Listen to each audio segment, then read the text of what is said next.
మీరు దేని కొరకు వచ్చారమ్మా ఇక్కడికి? ఆ పాప కోసం వచ్చాను. ఏం ప్రాబ్లం ఉన్నది పాపకి? అంటే ఎవరితోని కలవదు. ఆటిజం ఉన్నది. ఆటిజం అని చెప్పినారు కదా. ఇప్పుడు పాప ఏజ్ ఎంత? 6 years. 6 years. ఓకే. ఇక్కడికి వచ్చి ఎన్ని రోజులు అయిందమ్మా? ఇక్కడికి వచ్చి 1 year అయింది. మీకు ఏం ఫస్ట్ పాపకి ఎట్లుండే ప్రాబ్లమ్స్? అంటే ఎవరితోని కలవకపోతుండే, ఆమంతలు ఆమెను ఆడుకోవడము, ఇంకా అంటే చెప్పిన మాట వినకుండా ఆమె పైకి చూడడము ఇట్లా ఉంటుండే.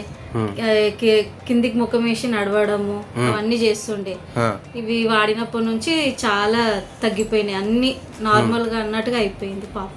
అంటే ఇప్పుడు అందరితోని ఆడుకుంటుంది మంచిగా. ఎవరన్నా ఇంట్లోకి వస్తే పోతుందా? లేదు, అట్లేం లేదు. ఎక్కువ పబ్లిక్ ఉన్న దగ్గర కూడా ఉంటుంది.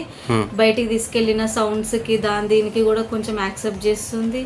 మళ్ళీ ఏమన్నా చెప్పిన మాట వినడము అలాంటివి కూడా అన్ని చేస్తుంది. ఇప్పుడు సినిమాకు ఏమైనా సతాయిస్తుందా? లేదు. సినిమాకి పోతున్నారు, వెళ్తున్నాం మేము. దానికి ఏం సతాయించట్లేదు. ఇంటే చుట్టుపక్కల ఉన్న పిల్లలతో ఆడుతుందా? ఆడుతుంది. హైపర్ కూడా తగ్గిందా? తగ్గింది. అలాంటివి ఏం లేవు, అన్ని తగ్గిపోయినాయి. ఫుడ్ మంచిగా తింటుందా? తింటుంది, ఇప్పుడు తింటుంది. సో ఓవరాల్ గా అయితే ఇంప్రూవ్మెంట్ బాగుంది. చాలా ఉంది, ఇంప్రూవ్మెంట్ మాత్రం చాలా ఉంది.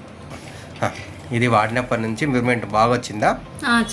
చాలా మంచిగా వచ్చింది. మంచి రెస్పాండ్ అవుతుంది కదా? చాలా రెస్పాండ్ అవుతుంది. ఓకే అమ్మా, ఇంకా కంటిన్యూ చేస్తే ఇంకా బాగా వస్తుంది.